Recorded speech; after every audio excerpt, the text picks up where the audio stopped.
Hello everyone, this is Stephanie. I am social media coordinator for IATEFL YLTSIG. Today I'm here with Marcela Campos Romao, who is from Brazil. And she's here today with us to share her ideas and give her contribution on this situation that is now familiar with all of us, which is remote emergency teaching. Hi Marcela, how are you? Thank you for being here. Hello, Stephanie. Thank you for inviting me. It's a pleasure to be here to talk about a little bit about our teaching experience. So, where are you from in Brazil? I'm a teacher based in São Paulo, Brazil. I've lived here my whole life. Okay, great. And what is the age range of your students? I have taught kids and teens, and I have taught adults as well, but right now I'm teaching kids mostly they're 8 years old or 9, and teens from 10, 11 to 15. That's my range. So right now from 8 to 15 years old. And do you teach general English or exam preparation? What is your specialty? Well, at the language institute that I work, we focus on both. We teach general English, but we also focus on students taking exams. We work with Cambridge exams, and I usually work preparing students to sit for the flyers and for the first. And this year I'm working with the preliminary as well. Okay, so how has the situation affected you in that you had to move to remote emergency teaching? I guess we're all struggling to move from face to online. So right now I'm really focusing on moving my classes and still being able to foster this interactive component that we used to have face to face. So exam preparation has not been the priority right now. Even though we are still practicing, we have a special book to practice for exams with the kind of exercises that the students will find when they sit for the exams, even though we're still doing that. My focus right now is on working with moving these classes from face to online to emergency remote teaching and dealing with the new classroom management challenges that have been presented to the teachers who are now teaching online. So, yeah, about classroom management, what are the challenges that you had to face and how did you somehow, overcome them or tackle them? I feel that moving to an online environment has brought new challenges. So we cannot see our students all the time. Most of the students keep their cameras off, and so do I for the most part of the class because I've been working with Pear Deck, so I have students focused on the slides, which are pretty interactive. But I feel that not being able to look at them has imposed some challenges when it comes to monitoring. I'm not really able to see students, so I'm not really able to see they could open their books to the right page, or if their faces are showing me that they're having problems or not, they're struggling with an exercise or not. So what I've found very useful is using this thing that I've been calling MCQs, which are the monitoring checking questions. So I keep asking my students monitoring checking questions all the time. So for example, if I say open your books to page 53, I usually say, okay, if your book is open to page 53, please unmute yourselves and say hey ho. And then I wait for all my students to say hey ho, so that I know they're all on page 53. So this kind of monitoring checking question has been helping me a lot to make sure the students are on the same page. They're not lost. Like checking in.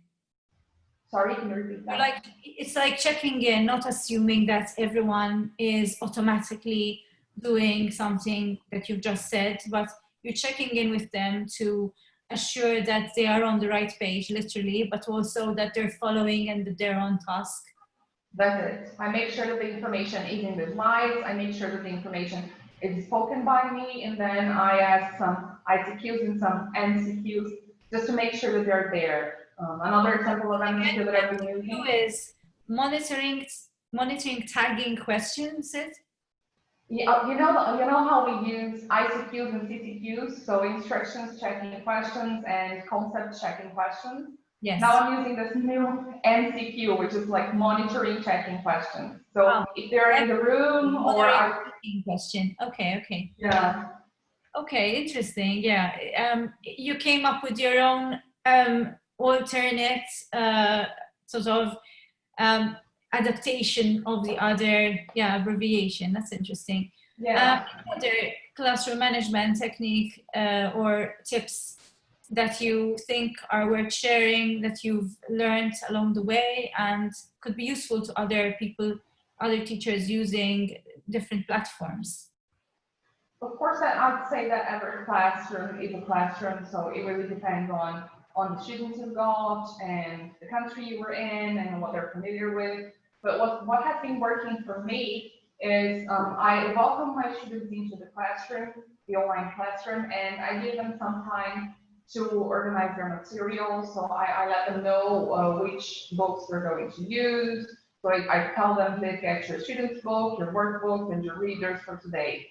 And then I give them some moments to do that and to talk about their lives, and I ask them how they're doing. Then I ask them to turn their mics off and focus on the slides. And the slides that I've been using allow for students to answer my questions by writing or drawing. So they don't always have to be talking at the same time. They can answer the questions. They can answer questions for leading or even questions for a CCQ. They can do that via slides. They don't need to be necessarily talking. But I also don't want my class to be too silent. I don't want to be the one who's talking. So when I do need them to talk, I do that. I ask them one by one. So I keep a list of my students, and then I say, so please, João, can you please unmute your microphone and answer me? Or Camila, can you please unmute your microphone and read the instructions for exercise 1? So that TTT is not exactly too much. So do you feel that the direct address works more efficiently than if you had to ask students who would like to answer? I do feel that. I do feel that. The program that I'm using doesn't allow for students to raise their hands. Yeah. So I have to ask them directly, and they know that, and it has been working. So they got used to it because it doesn't put them on the spot, does it? If you ask them. It's, I mean, it seems like it does put them on the spot if you ask them directly, but if they get used to the system, then they know that they might be called out at any time to answer. So, and you mentioned that you give them the opportunity to write as well, rather than just to speak. Do you think this works better for students who are more reluctant to speak, or vice versa? I do. I usually call students to participate by voice when I'm collecting the data about their lives, things that are not either wrong or either right or wrong. And when I'm presenting language or when I'm asking them questions that I know that they might not know the answer to, then I would rather use the written form, because then not all students are able to see what they are answering. I am the one who's able to see everybody's answer, but they can't see each other's answers, so it doesn't put them on the spot, like you said, right? And I think it depends a lot on the rapport to establish with the class as well. You have to know your class, and I can sort of feel when a student feels shy, or I know that student and I know that she or he won't like to be called to answer this specific question, and I think that this kind of report that we've been able to establish before the lockdown has helped.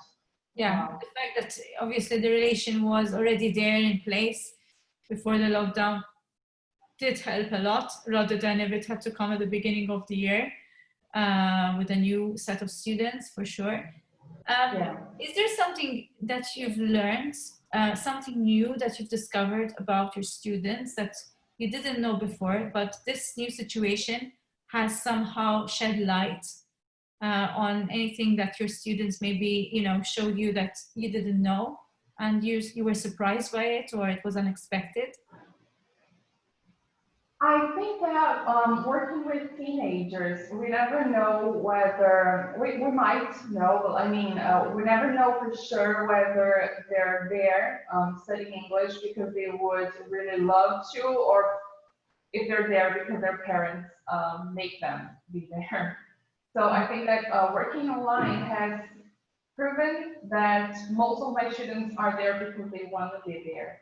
And they can be there and they can